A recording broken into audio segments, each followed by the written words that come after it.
At 5 p.m. on the afternoon of August 2nd, 1876, in the gold mining camp of Deadwood, Dakota Territory, a man named James Butler Hickok sat down at a poker table in Nuttall and Mann's Saloon number 10. He was 49 years old. He was the most famous gunfighter in the American West. He had served as a scout for the Union Army, a sheriff, a marshal, and a professional gambler. Everyone in Deadwood knew who he was.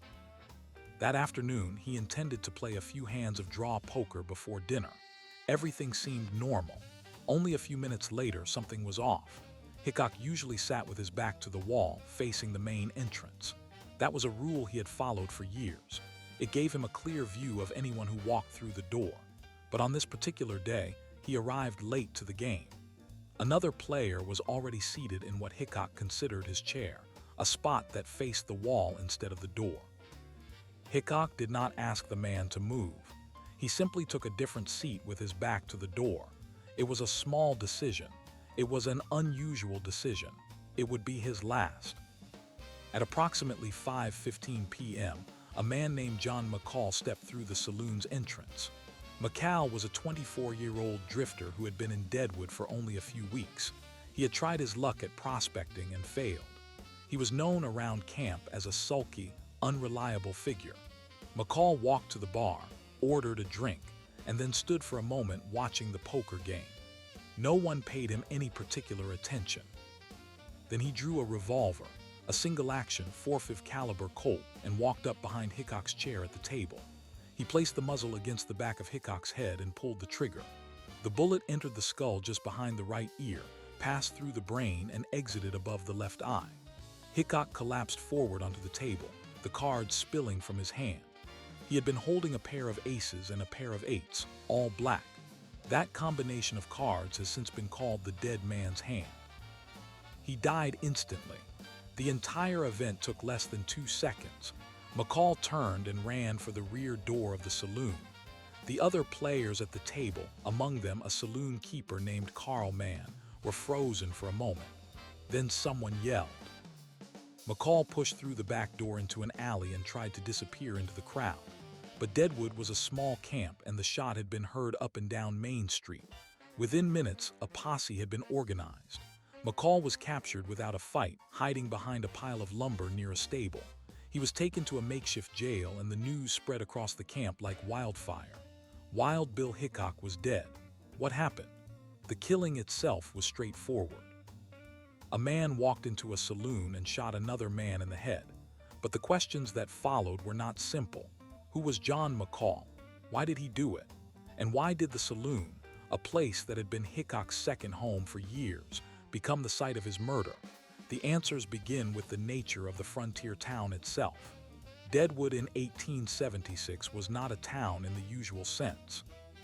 It was a mining camp, a temporary settlement that had sprung up overnight after gold was discovered in the nearby Black Hills. The population was almost entirely male. It was a mix of miners, merchants, gamblers, prostitutes, outlaws, and speculators. There was no formal law enforcement. There was no mayor, no police department, no court system that operated with any authority. The nearest federal authority was far away, and the territorial government was still being organized. In such a place, a saloon was not just a place to drink. It was a social center, a business exchange, a courtroom, a battlefield, and a refuge all at once. Nuttall and Mann's Saloon number 10 was one of perhaps a dozen such establishments in Deadwood.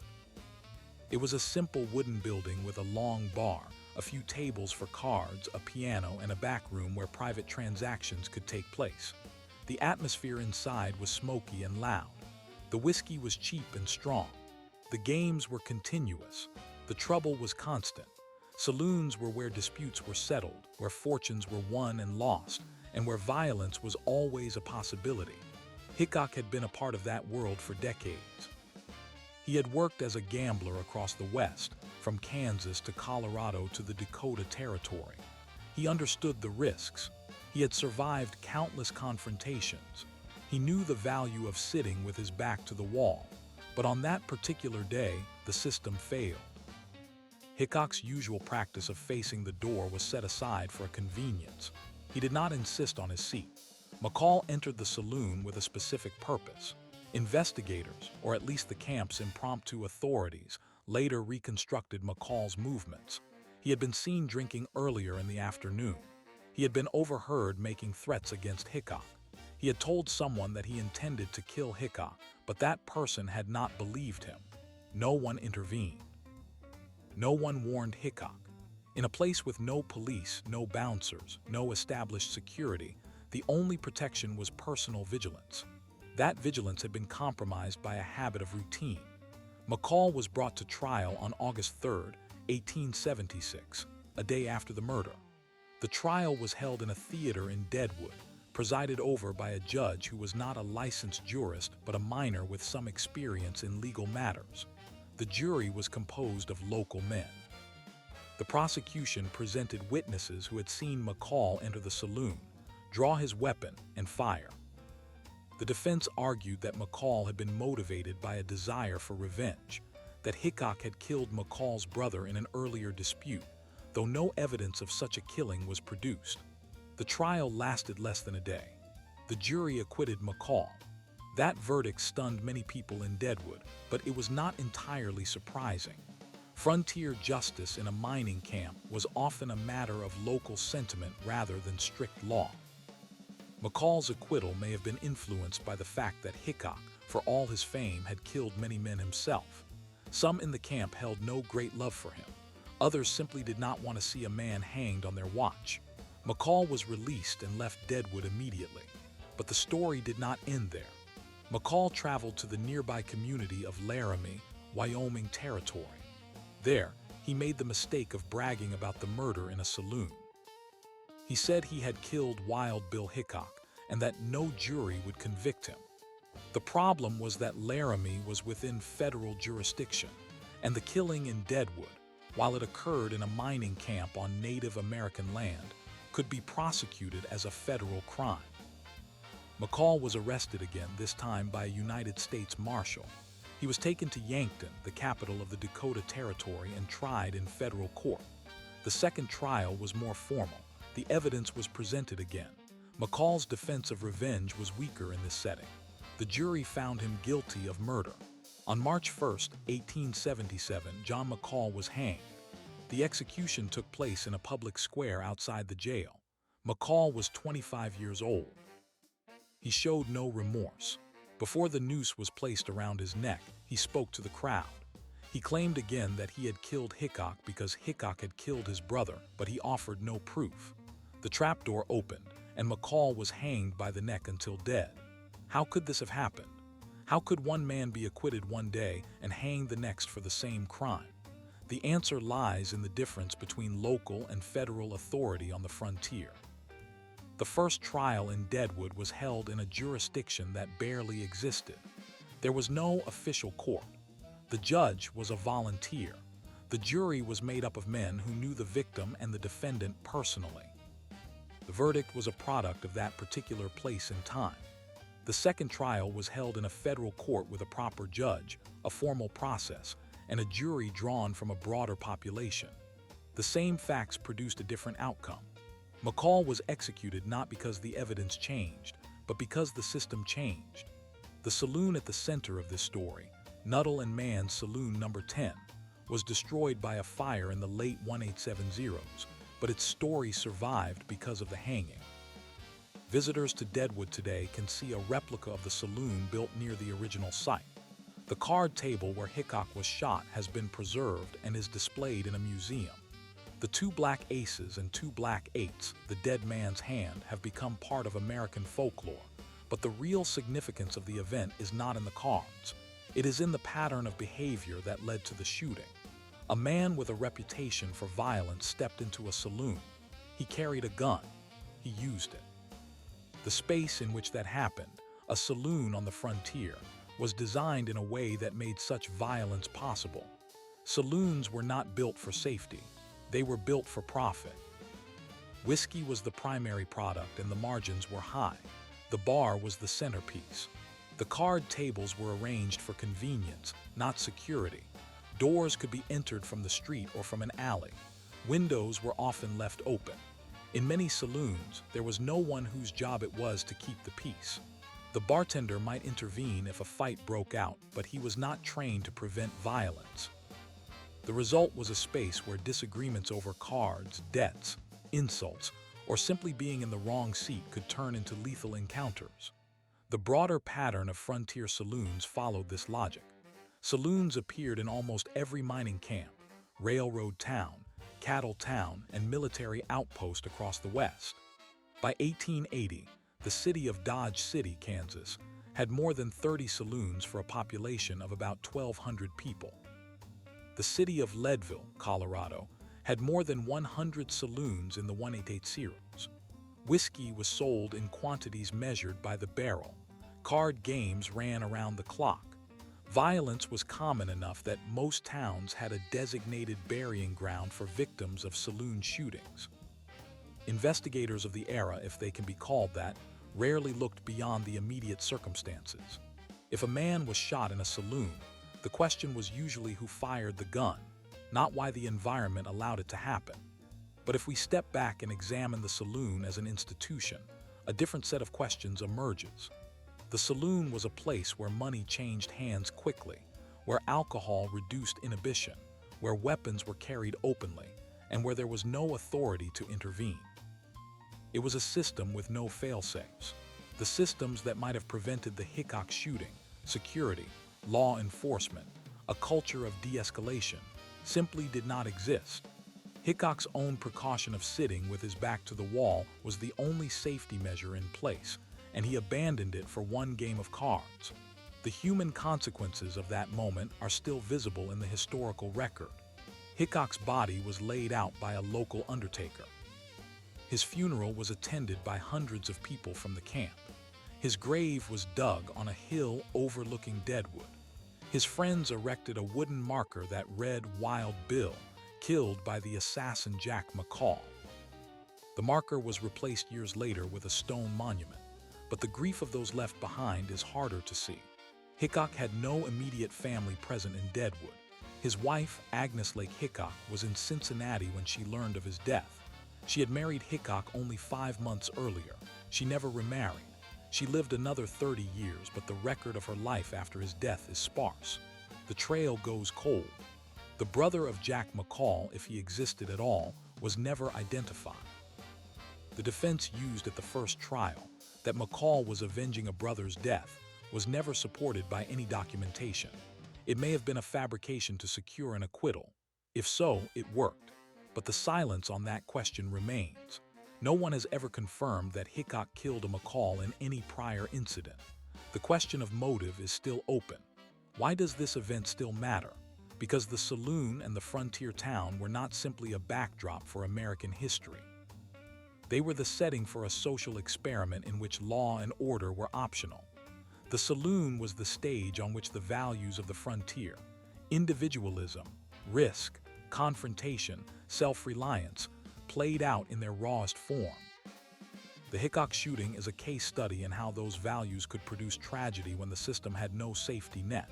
It is also a reminder that the simplest decision, such as taking a different seat at a table, can have consequences that ripple across decades. In the years that followed the Hickok shooting, the American West began to change. Towns incorporated. Law enforcement became formalized. Saloons were regulated, taxed, and in some cases closed. The era of the open frontier ended. But the saloon itself did not disappear. It evolved into the neighborhood bar, the tavern, the pub, the cocktail lounge. And the patterns of behavior that made the frontier saloon dangerous, whiskey, cards, and trouble, did not disappear either. They were merely contained.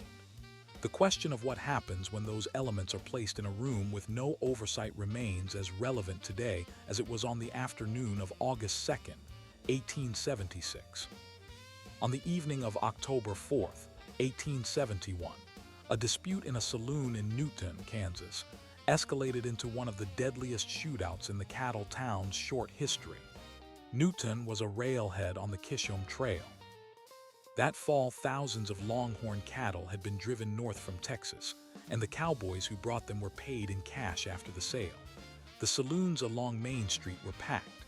The trouble began inside the Red Front Saloon, a wooden building with a bar on one side and card tables on the other. Two men argued over a bet. The exact amount was not recorded, but it was small. The argument moved from words to threats. Someone pulled a revolver. Within seconds, the shooting spread from the saloon into the street. By the time it was over, 6 men were dead and several more were wounded. The dead included a deputy sheriff, a saloon owner, a gambler, and 3 cowboys. No one was ever convicted for the killings. The town coroner ruled the deaths justifiable because the shootout involved multiple participants acting in self-defense. The official inquiry lasted less than 1 day. What happened in Newton was not an isolated event. It followed a pattern that repeated across the frontier. A dispute over a trivial matter in a saloon, fueled by whiskey, armed men, and a crowded room with no authority present, spiraled into lethal violence. Question investigators might have asked, but did not, was why the environment itself made such incidents routine. The Red Front Saloon had no security. The bartender served drinks but did not interfere. The town marshal was present at the time of the shooting but was not inside the saloon. By the time he arrived, the shooting was over. The aftermath revealed a deeper failure. The town had no mechanism to contain violence before it started. Gun laws, if they existed at all, were not enforced. Alcohol consumption was unregulated. The card games were unsupervised. The result was a space where any argument could become a massacre. How could this have happened repeatedly? The answer lies in the economic structure of the frontier saloon. Saloons were among the most profitable businesses in any frontier town. Whiskey could be purchased in bulk for a few cents per gallon and sold by the glass for 10 to 25 cents. The profit margin was high enough that saloon owners could afford to hire part-time security, but most chose not to. The reason was simple. A reputation for allowing fights and rowdy behavior attracted customers. Men who wanted to drink, gamble, and potentially fight were precisely the clientele that saloons sought. A quiet, orderly saloon did not generate the same cash flow. The saloon keeper's primary interest was volume. If violence occurred, it was treated as an acceptable cost of doing business. The pattern was visible in every major cattle town. Dodge City, Kansas, experienced a series of violent incidents in the 1870s that became known as the Dodge City War of 1883, though it was less a war and more a series of confrontations between lawmen and saloon owners. In 1878, the town of Ellsworth, Kansas, saw a deadly shootout in a saloon over a card game that left 3 dead. In 1873, a saloon in Abilene, Kansas, was the scene of a confrontation that ended with the death of Town Marshal James "Wild Bill" Butler, who was not related to Hickok but shared a similar reputation. Butler was shot by a saloon keeper after arresting the man's friend. The murder was never prosecuted because the eyewitnesses refused to testify. The saloon keeper simply remained in business. These incidents share a common feature: the absence of effective investigation. In most cases, no formal evidence was collected. No crime scene was preserved. No ballistic analysis was done. Witness statements, if taken at all, were recorded in ledgers that have since been lost. The legal system on the frontier depended on the willingness of citizens to act as jurors and witnesses. In small towns, everyone knew everyone else. A man who testified against a saloon owner might find his business boycotted or his life threatened. Silence became the default response. As a result, most saloon shootings were never solved. The killers either fled or were acquitted by local juries. The human consequences of this system were measured not only in deaths, but in the lives of those who survived. Families of victims rarely received compensation. Medical care for gunshot wounds was rudimentary. Survivors of saloon violence often carried permanent disabilities. The psychological toll is harder to trace, but contemporary accounts describe towns where children grew up knowing that a saloon could erupt into gunfire at any moment. The frontier was celebrated in popular culture as a land of freedom and opportunity, but for those who lived in it, the threat of sudden, senseless violence was a constant companion. On the morning of November 24th, 1873, a man named Henry Kennedy walked into the Black Hills Saloon in Deadwood, Dakota Territory. He was a miner who had recently struck a small claim. He was carrying a canvas bag containing nearly $2,000 in gold dust. He ordered whiskey and sat down at a card table. Within an hour, he had lost most of his gold in a poker game. He accused the dealer of cheating. The dealer, a man named Charles Rich, denied the accusation. Kennedy pulled a knife. Rich pulled a revolver and fired 3 times. Kennedy died on the floor. Rich claimed self-defense. The town judge, a man who served as both justice of the peace and part-time bartender, dismissed the case. Rich was released. The gold dust was never recovered. The saloon owner divided it among the dealer, the bartender, and himself. Kennedy's body was buried in an unmarked grave.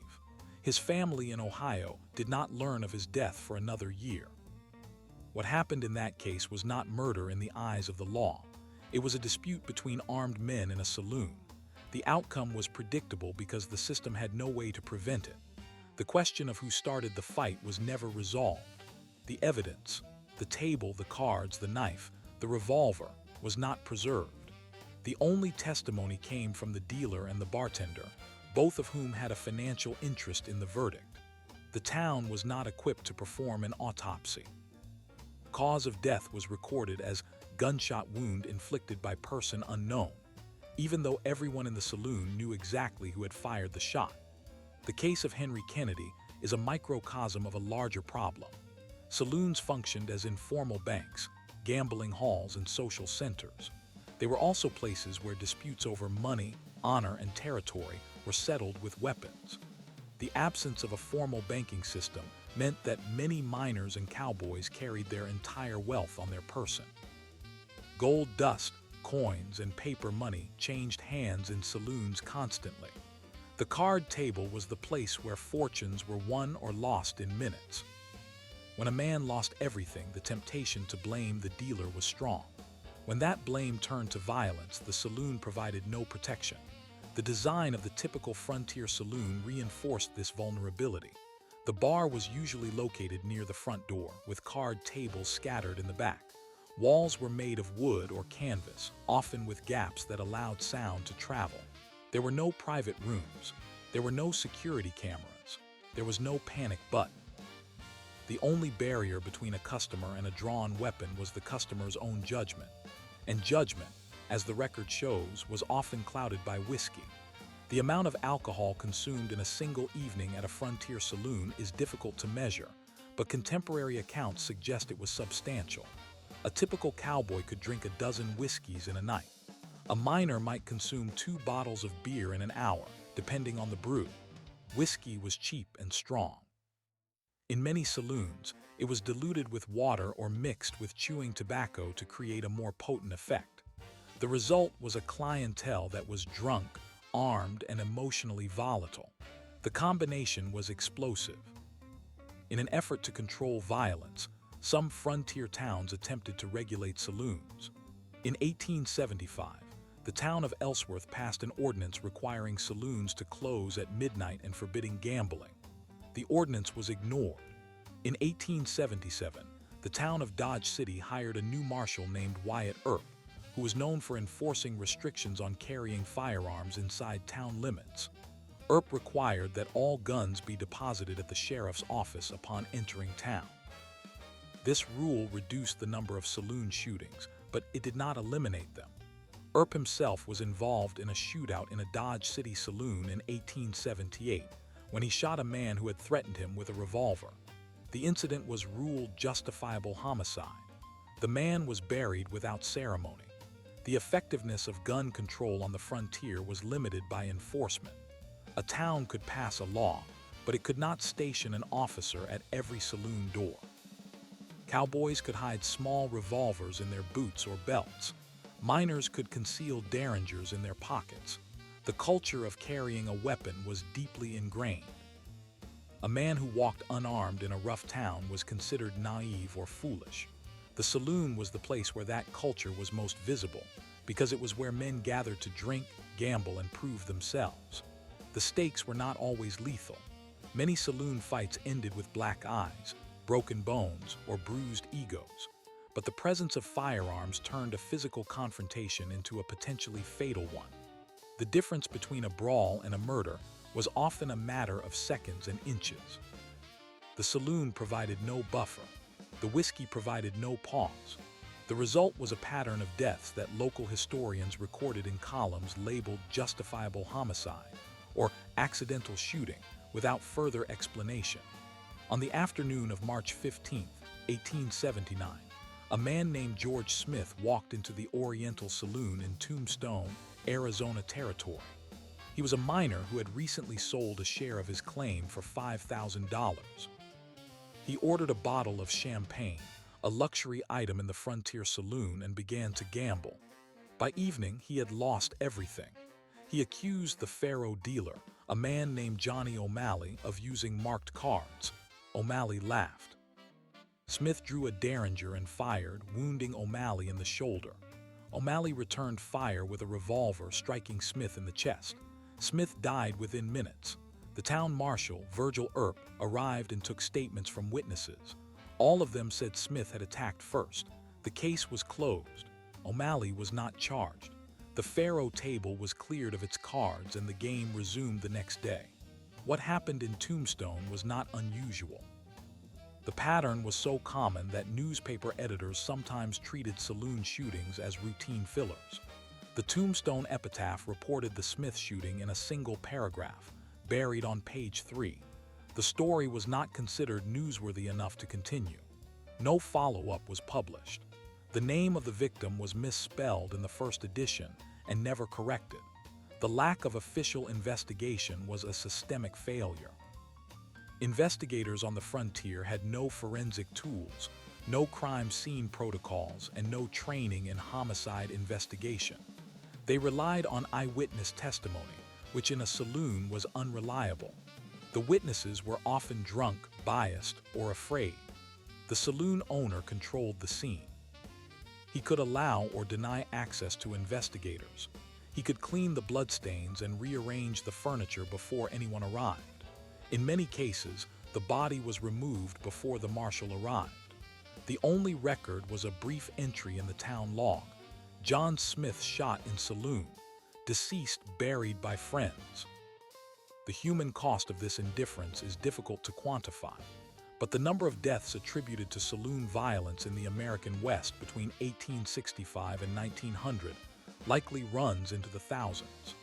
The historian Robert R. Dykstra estimated that in the cattle towns of Kansas alone, between 1870 and 1885, there were at least 45 homicides in saloons or related to saloon activities. The actual number is certainly higher because many deaths went unreported or were recorded as accidents. Why does this matter today?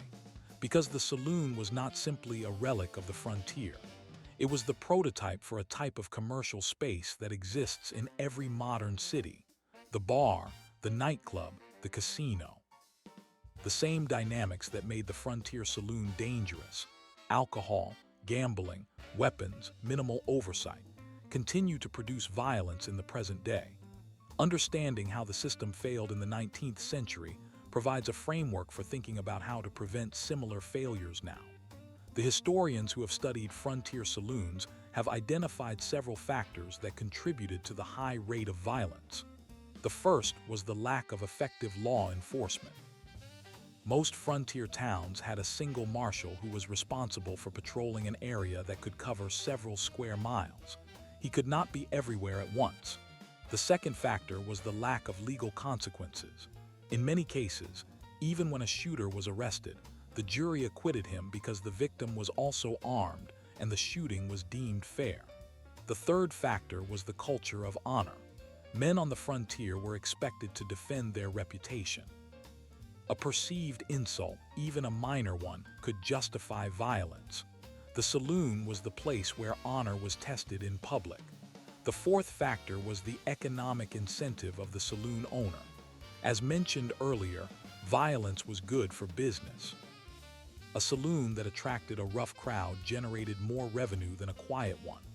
The owner had no reason to discourage fighting. In fact, some owners actively encouraged it by providing a sawdust arena in the back room where men could settle disputes with fists or knives, provided they paid for the damage. The fifth factor was the absence of any alternative social spaces. In a frontier town, there were few places to socialize other than the saloon. Churches, lodges, and community halls existed in some towns, but they were limited in number and often closed early. The saloon was open from dawn until late at night. It was the only place where a man could drink, gamble, talk, and be entertained. It was also the only place where he could meet women, though the women in saloons were often prostitutes or entertainers. The lack of alternatives meant that even men who did not want to drink or gamble were forced to use saloons for business meetings or social gatherings. This increased the pool of potential victims. The combination of these factors created an environment that was, in statistical terms, far more dangerous than any urban neighborhood today. The homicide rate in some frontier towns is estimated to have been 5 to 10 times higher than the current national average in the United States. The saloon was the epicenter of that violence, but it would be wrong to say that all saloons were violent. Some were relatively peaceful, especially in towns with strong law enforcement and a stable economy. The key variable was not the presence of alcohol or cards, but the presence of oversight. In towns where the marshal made regular rounds, where gun control was enforced, where saloon owners were held accountable, violence was rare. In towns where those conditions were absent, violence was common. The difference was not luck, it was policy. On the evening of August 12, 1881, in the town of Las Vegas, New Mexico Territory, a dispute over a card game in the Benito Saloon led to a shooting that killed 2 men and wounded 3. The town marshal, a man named Pat Garrett, arrived on the scene within minutes. He immediately arrested the shooter, a cowboy named Tom Woods. Garrett confiscated all weapons in the saloon and ordered the saloon closed for the night. The next day, a preliminary hearing was held. Woods was charged with manslaughter and held for trial. 3 months later, he was convicted and sentenced to 10 years in prison. The case was unusual because the investigation was thorough and the prosecution was successful. The difference was Pat Garrett. Garrett, who would later become famous for killing Billy the Kid, was a lawman who believed in procedure. He took witness statements, collected evidence, and testified at trial. The saloon owner who had tried to interfere was fined for obstruction of justice. The system worked because one man made it work, but that was the exception, not the rule. The story of the Frontier Saloon is therefore a story of systems that failed most of the time. The failures were not inevitable. They were the result of choices. Choices to underfund law enforcement, choices to tolerate dangerous behavior, choices to prioritize profit over safety. The victims of those choices were the men and women who walked into a saloon and never walked out. As we step back and look at the broader arc of the American frontier, the saloon emerges as a mirror of the society that created it. It was a place of opportunity and risk, of freedom and danger, of community and violence.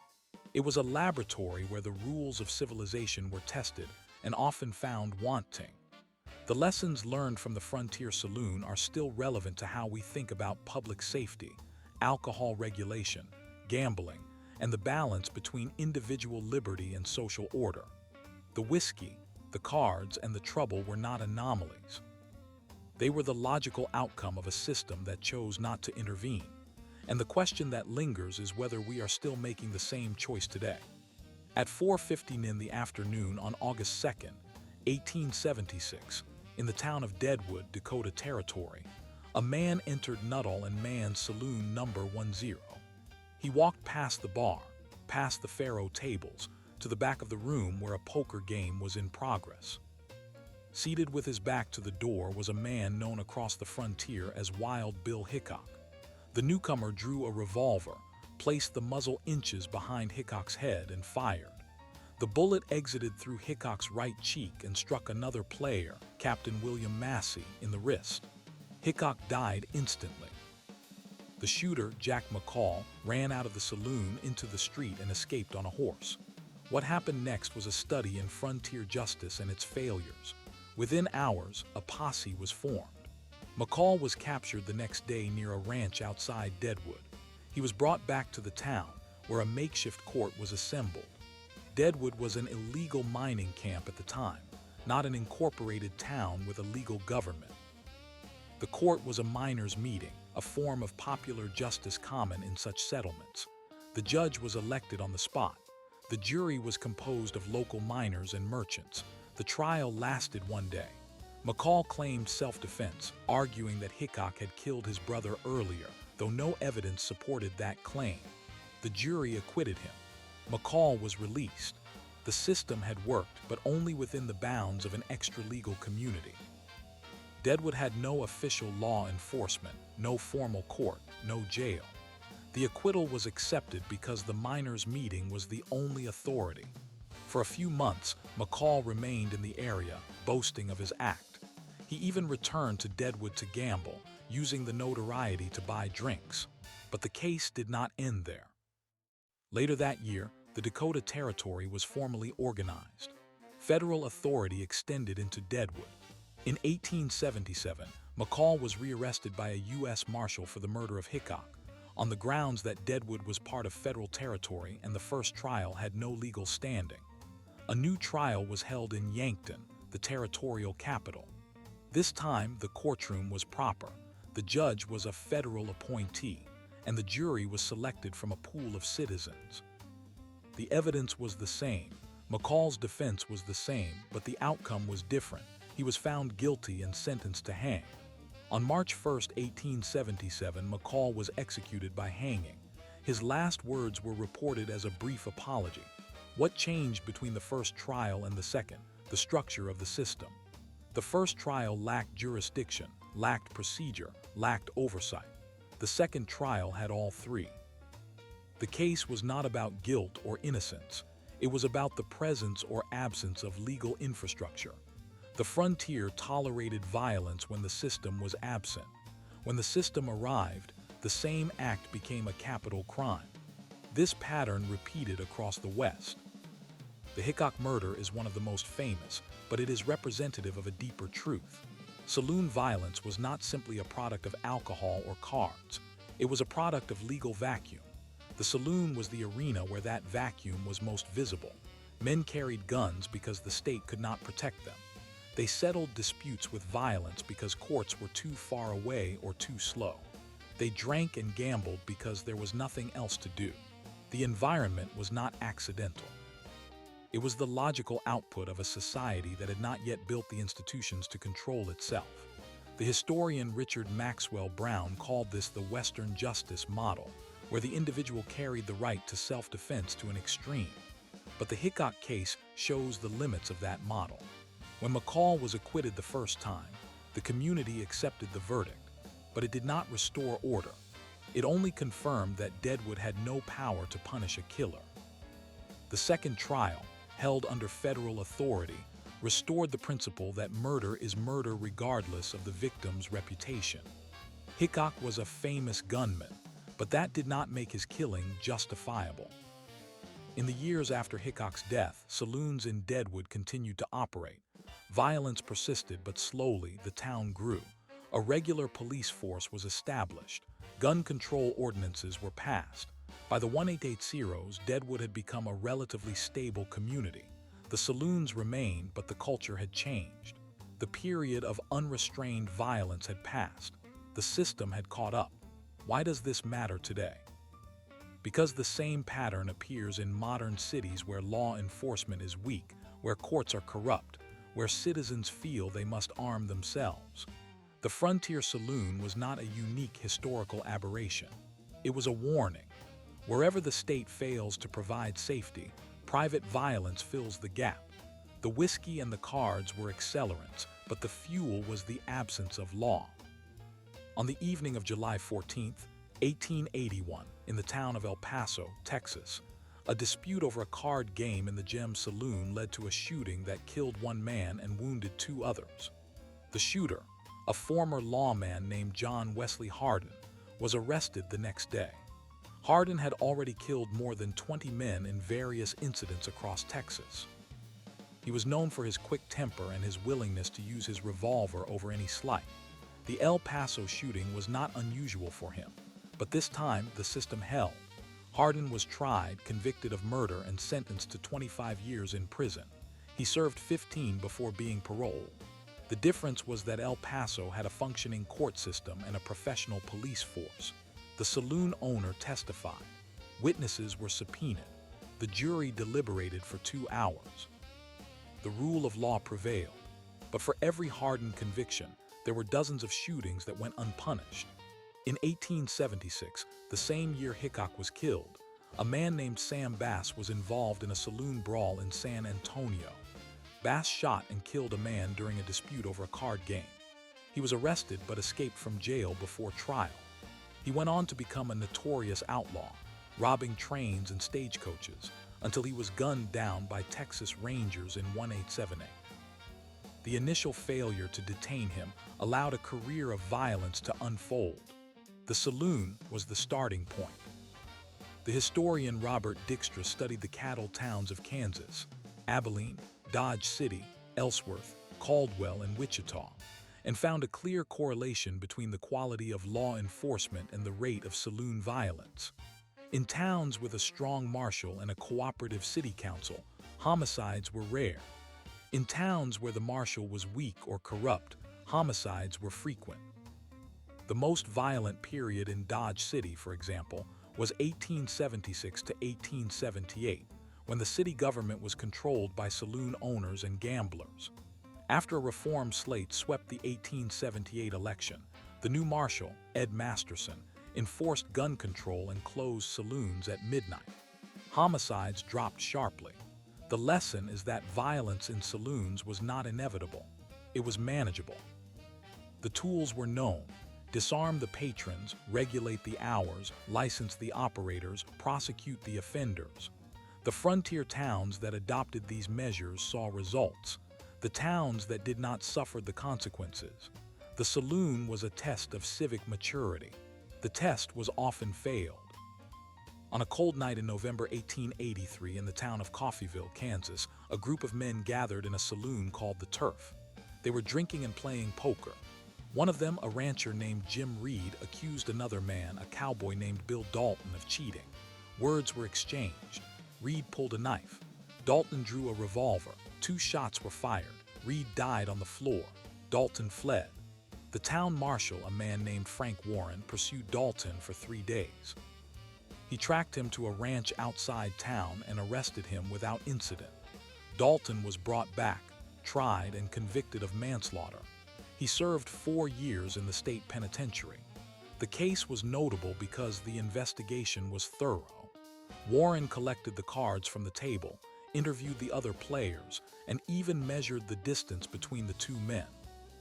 He testified at trial that Dalton had acted in self-defense after Reed attacked with a knife. But the jury chose to convict on a lesser charge because Dalton had illegally carried a concealed weapon. The system worked not because the shooting was justified, but because the facts were established and the law was applied. The saloon owner was fined for allowing gambling on the premises. The community accepted the outcome. This is the quiet history of the frontier saloon, not the myth of the quick draw, but the slow, grinding work of building a functioning legal order. The violence was real. The deaths were numerous, but the response was not always absent. When men like Pat Garrett, Frank Warren, or Ed Masterson took the job seriously, the saloon became a place where trouble was stopped before it started. When no one took the job seriously, the saloon became a slaughterhouse. The question of whether the system failed or succeeded depended on the individuals who ran it. But systems are not made of individuals alone. They are made of budgets, laws, training, and accountability. The frontier lacked all of these. The marshal was often the only law in 100 miles. He had no backup, no forensic lab, no prosecutor to help him build a case. He relied on his own judgment and his own gun. Many marshals were themselves gamblers or saloon owners, which created conflicts of interest. Some were corrupt, some were simply overwhelmed. The saloon was the frontier's most dangerous institution because it was the most unregulated. It operated outside the reach of the state. The same could be said of many frontier businesses, but the saloon combined alcohol, gambling, weapons, and crowds in a confined space. It was an explosive mixture. The only way to contain it was to impose rules. The rules came slowly, town by town, election by election, trial by trial. By the 1890s, most frontier towns had adopted some form of saloon regulation. Licensing fees were increased, closing hours were enforced, gambling was restricted, gun carrying was banned in saloons. The number of saloons per capita declined. The homicide rate declined with it. The frontier came to an end not because the wild was tamed, but because the wild was regulated. The saloon was domesticated. The whiskey still flowed. The cards still fell. But the trouble became less frequent, less deadly. What remains is the memory of the time when it was otherwise. The Hickok murder, the Hardin shooting, the Smith killing in Tombstone, these are the stories that survive. They are not representative of all saloon experiences, but they are representative of the extreme edge of a system that had not yet figured out how to govern itself. They remind us that order is not natural, it is constructed. It requires effort, vigilance, and the willingness to punish those who break the rules. In the end, the saloon and the frontier town were a mirror of each other. The saloon reflected the town's capacity for self-governance. A violent saloon meant a weak town. A peaceful saloon meant a strong one. The whiskey, the cards, and the trouble were not the cause of the violence. They were the context. The cause was the absence of effective institutions.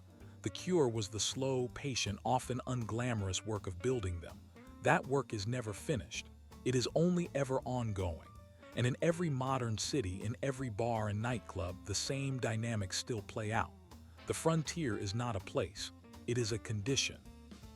And the question of whether we will regulate that condition is still being asked today. On the night of August 19, 1871, in the cow town of Newton, Kansas, a dispute over a faro game at the Red Front Saloon escalated into a gunfight that left 5 men dead.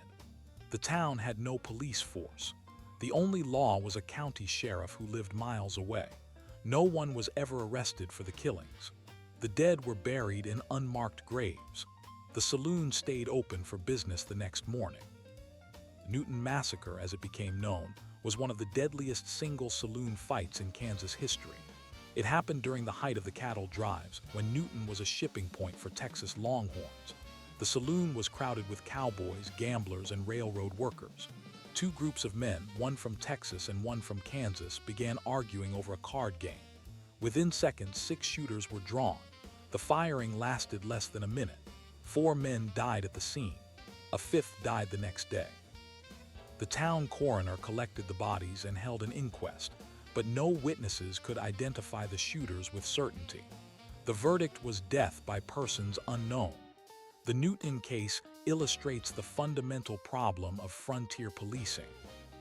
Without a standing police force, crimes committed inside saloons were almost impossible to solve.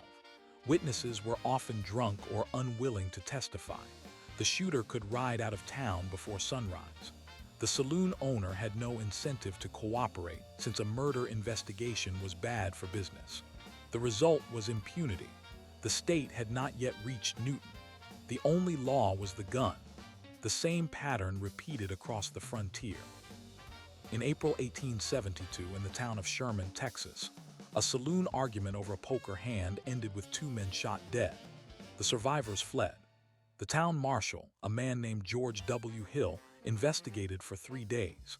He found no witnesses willing to talk. The case was closed.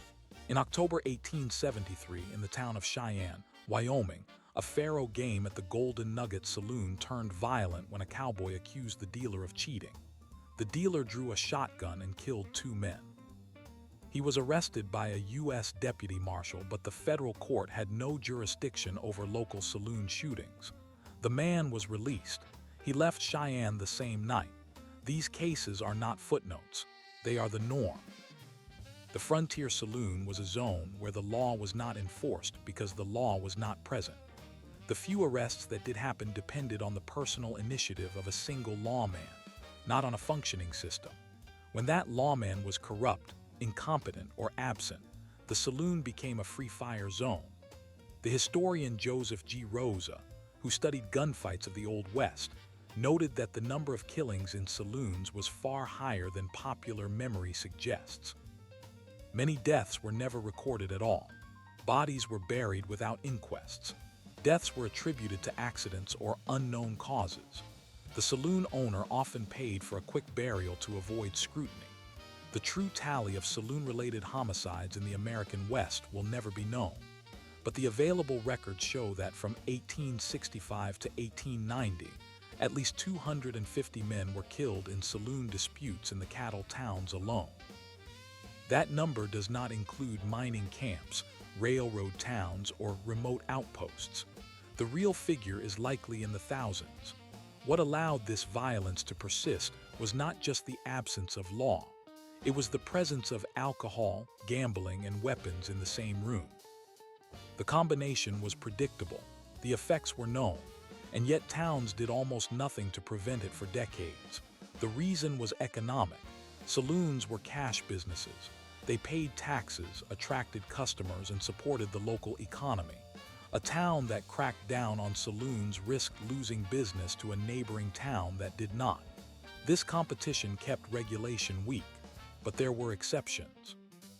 In the town of Caldwell, Kansas, in 1879, the city council passed an ordinance requiring all saloons to close at midnight and to hire a licensed bartender trained in emergency procedures. The ordinance also required that no firearms be carried inside any saloon. The result was immediate. The number of saloon fights dropped by 70% in the first year. The ordinance was enforced by a new marshal named James H. Cook, who had worked as a Texas Ranger. Cook made the rounds every night. He confiscated weapons at the door. He arrested drunks and held them overnight. The saloon owners complained, but the city council held firm. The violence did not return. The Caldwell example shows that the problem was solvable. The solution required political will, competent enforcement, and a community that valued order over profit. That combination was rare on the frontier. Most towns lacked one or more of these elements, but where they existed, the saloon became a managed business rather than a generator of violence. The same was true in Las Vegas, New Mexico territory in the early 1880s. The town had a reputation for lawlessness, with a dozen saloons on its main street. In December 1883, a series of shootings in the Plaza Saloon prompted the territorial governor to send in a squad of U.S. deputy marshals. The marshals arrested 23 men over 6 weeks. They closed 4 saloons for violating licensing laws. The violence immediately declined. The town entered a period of relative peace that lasted until the railroad expansion brought new waves of transient workers. The pattern repeated itself. These successes were not widely copied. Most towns lacked the resources or the will to follow Caldwell's or Las Vegas's lead. The frontier was too wide, the population too mobile, and the profit motive too strong. The saloon remained a problem until the frontier itself ended. The end of the open range, the railroad, and the homesteading acts transformed the West. By the 1890s, most of the old cattle towns had become settled communities with permanent populations. The transient cowboy was replaced by the farmer and the shopkeeper. The saloon adapted. It became a more respectable establishment, often attached to a hotel or a restaurant. The violence receded, not because people stopped drinking or gambling, but because the institutions of law had finally arrived. But the transition was not smooth. The saloon did not disappear. It changed. The new saloons of the 1890s were licensed, regulated, and inspected. They had closing hours, fire escapes, and health permits. The men who ran them were often former criminals or lawmen, but they now operated within a framework of rules. The state had asserted its authority. This process was accelerated by the temperance movement. The Woman's Christian Temperance Union, founded in 1874, saw the saloon as both a moral evil and a source of family destruction. They campaigned for prohibition, and by the early 20th century, many states had passed laws restricting or banning alcohol. The saloon was pushed out of the open and into the shadows. Speakeasies replaced saloons during Prohibition, and with them came a new kind of violence: organized crime, bootlegging, and police corruption. The saloon had been domesticated, but the pattern of alcohol-related conflict simply moved elsewhere. After Prohibition ended in 1933, the saloon returned in a different form. The modern bar is regulated by a complex web of local, state, and federal laws. Hours, ages, liability, and capacity are all controlled. The old frontier saloon, where a man could bring his own revolver and gamble his wages away without oversight, is a historical memory. But the underlying dynamics remain. In every city, in every bar and nightclub, the same questions arise. Who will keep the peace? What happens when a dispute turns violent? How does the state respond? The answers are better today than they were in 187 on. Police departments, surveillance cameras, trained security guards, and strict licensing laws have reduced the frequency and severity of barroom violence. But the condition that made the frontier saloon dangerous, the combination of alcohol, gambling, weapons, and crowds, still exists. It is managed, not eliminated. The difference is that the state has the capacity to manage it. The frontier lacked that capacity. The saloon was a symptom of a larger failure, the inability of a weak state to control its own territory. The violence was not inevitable. It was the result of a decision, repeated again and again, to let the saloon regulate itself. That decision produced predictable consequences. The consequences were deaths, unanswered questions, and unmarked graves. The historians of the West have tried to count the dead.